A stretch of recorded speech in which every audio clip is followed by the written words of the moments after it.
नमस्कार मंडळी, स्वागत आहे तुमचं आमच्या चॅनलमध्ये।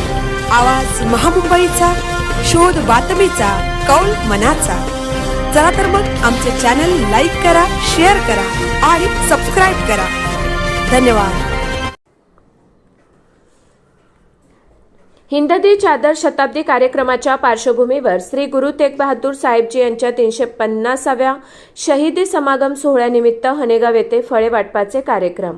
हिंददी चादर शताब्दी कार्यक्रमाच्या निमित्ताने श्री गुरु तेग बहादूर साहेबजी यांच्या 350व्या शहीदी समागम व श्री गुरु गोबिंद सिंगजी यांच्या 350व्या गुरुतागदी शताब्दी समागम या पवित्र आणि पावन सोहळ्यानिमित्त नांदेड येथे दिनांक 24 जानेवारी 2026 ते दिनांक 25 जानेवारी 2026 या 2 दिवसाच्या कालावधीत साधू संत महंत देश विदेशातील सर्व शीख बांधव तसेच भाविक भक्त समूह साथ संगत मान्यवर मंडळी यांची श्री गुरु गोबिंद सिंगजी यांच्या पदस्पर्शाने पावन व पुनीत झालेल्या पवित्र अशा श्री हुजूर साहिब नांदेड व कर्नाटक राज्यातील बिदर जिल्ह्यातील नानक साहेब यांच्या दर्शनासाठी हजारोंच्या संख्येने भाविकांच्या रांगा लागल्या आहेत। या भाविक भक्तांची गैरसोय होऊ नये म्हणून नांदेड, देगलूर, हनेगाव, बिदर या रस्त्यावर ठिकठिकाणी चहा, फराळ व फळांचे वाटप करण्यात आले आहे। या निमित्ताने हनेगाव येथे भारतीय जनता पक्षाचे तालुका अध्यक्ष ॲडव्होकेट प्रीतम बाळासाहेब देशमुख यांच्या नेतृत्वाखाली भाविक भक्तांचे नियोजनबद्ध पद्धतीने सत्कार करण्यात आले।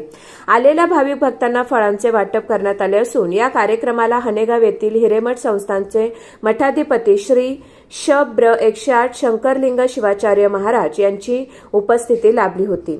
यावेळी या कार्यक्रमाला हनेगाव हिरेमठ संस्थानचे मठाधिपती श्री शब्र 108 शंकरलिंग शिवाचार्य महाराज, भारतीय जनता पक्षाचे तालुका अध्यक्ष ॲडव्होकेट प्रीतम बाळासाहेब देशमुख, कृषी उत्पन्न बाजार समितीचे संचालक शांताराम पाटील वझरकर, कृषी उत्पन्न बाजार समितीचे संचालक मारुतीराव पाटील खुतमातपूरकर, शिवकांतप्पा माळगे, सागर देशमुख, आकाश देशमुख, श्रेयश देशमुख, मुखित मचकुरी, नामदेव राठोड, मनोज पाटील, अमोल हत्ते, गणेश पंदरंगे, बळीराम राणे व असंख्य नागरिक उपस्थित होते। आवाज महामुंबईचा चॅनेलसाठी महादेव उप्पे, नांदेड।